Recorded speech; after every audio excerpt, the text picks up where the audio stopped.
therefore it means EC is a tangent. This is just the inverse of Tankard theorem, guys. Very, very important theorem in grade 11. So please, guys, make sure that you do revise that Tankard theorem. They always bring it in grade 12. But I hope... all right, guys, here we are with question 9. Now let's have a look at this one. We are given a diagram there. It says here in the diagram below, DE is the diameter with center O. So when they speak of the diameter, we start thinking of angle at the center. Angle at the center is twice angle at the circumference, guys. And then they also say center O at D. So let's look at that. There is our center there. There is a DE is the diameter. All right, so therefore this means this side and this side is equal. It's a radius. This is also a radius here. Okay, and then it means now these angles here, they are also equal because they are suspended by the radius, and therefore it means this is 1. This is what? This is 180. Therefore this is 90 here, and also it also means therefore this is 90 here, because this here O1 and O2 give us 90 because of that information that was given about the diameter. All right, and then they said also here, they said DA is a tangent to the circle. Let's go and look at DA. DA is here. If DA is a tangent to the circle, therefore it means A3 it's equals to this one and B, which is also Tankard theorem. Just trying to mark them here, guys. They're also equal here. And then also you would have this one here, which is also Tankard theorem as well, which is A1 must be equals to E1. All right, A1 is this one here. It must be equal to that one there. All right. And then what else? Let's go ahead, continue with the question. And the CD is perpendicular to BD. CD, where is CD now? CD is here, is perpendicular to BD. They already given us the angle there. Great stuff. And then AC and BC cut the circle at E and F respectively. There we go. We can see cut the angle at E and F respectively, and then OF and EF are drawn. All right, so 9.1 it says that prove with the reason that A, let's look at it, there is A there, A, B, and then C, and then also D, it's cyclic. So basically it means there's 3 ways to prove that something is cyclic. If you want to prove that something is cyclic, there's 3 ways of doing that. Let me see if I can still remember how to prove that something is cyclic, guys. So if you can do either of these ways, therefore you should be able to solve this question thereof. You shouldn't be struggling with proving that something is cyclic. All right, I'm just checking it here, guys, but I can still remember it's either you prove that angles on the same segment or exterior angle of a cyclic quad, or you prove that exterior angle of a cyclic quad is equals to internal opposite. All right, guys, I hope you can remember that. So let's go ahead and do 9.1. all right, 9.1 it says here, all right, if you have a look at here, we have got this angle here, which is A2 it's equals to 90 degrees, and then the reason for that is that angle at semicircle or angle suspended by the diameter. Okay, let me write it properly. Angle at semicircle. Close. Okay, and then therefore if you have a look at, you have got this angle here which is 90, then you have got this one here which is 90. So ultimately it means you have proven that these two angles are equal. You can come here and say, okay, no, D2 is equal to 90 degrees. Reason for this is that they gave this to us here. This was given to us. All right, guys, and then with that, therefore it means now A2 is equal to D2, and then the reason for this, therefore it's an inverse of angle at the same segment, therefore it means they are on the same segment, and then therefore it means A, B, C, D is cyclic. Alright guys, thank you very much, and I hope you guys understand this. If you don't understand it, please let me know on the comment section below. For now, I'm gonna move to 9.2. 9.2 with a different color here. 9.2 says that we need to prove that DB bisects AB at angle B. Alright, let's see, where is DB? DB is this line here.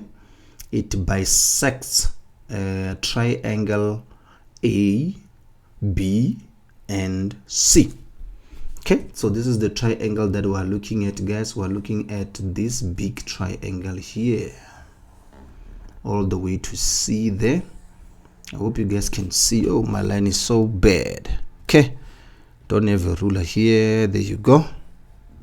Up until that point, so they need us to prove that this line here bisects this triangle. All right, so okay, what can we do here? What we can do now, we can see that we have got this angle here is equal to that one there. So we have A3, it's equals to B1, reason Tankard theorem, and then as well we have got A3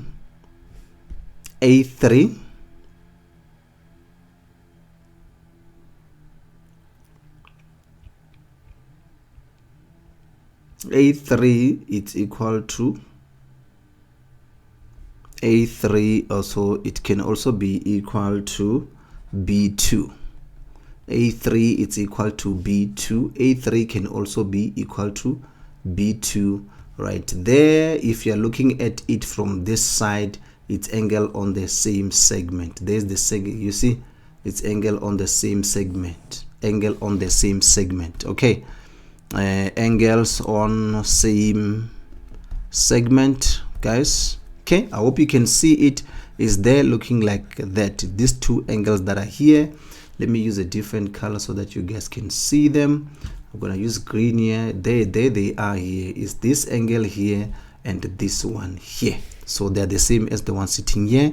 They are angles on the same segment. So therefore, if that's the case, it simply means B1 and B2 they are equal. Therefore, this means angle B1 is equals to angle B2. They are therefore equal. So therefore, if they are equal, it simply means a BD does bisect this angle. All right, so it does bisect. There you go. All right, and then after that, let's go to 9.3. 9.3, I hope you guys are getting it. Let's go to 9.3. 9.3 said prove with the reason that EC is a tangent to OE. Okay, let's come here. Just gonna reduce that EC. What is EC? EC is this line right here. Just gonna try to minimize the drawings here so that you guys can see what I'm referring to. Let's go EC, which is this line here. It is a tangent. It is a tangent to OEF. All right, let's come here and have a look at this one.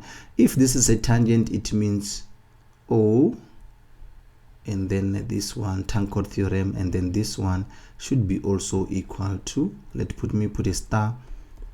That's what we need to prove, ne? So that these things are equal. Okay, so what we can do, let me see. First thing first, we know that there at O it is a diameter. So therefore we would know from the get-go that O1 is equal to O1 is twice as much as what? O1 is twice B. Reason being, angle at the center is twice angle at the circumference. This one we already know. Angle at center equal to twice angle at circumference. This one we know, guys. And then therefore, with that said, we know that E3, because of they want us to prove that that line is a tangent, E3 should therefore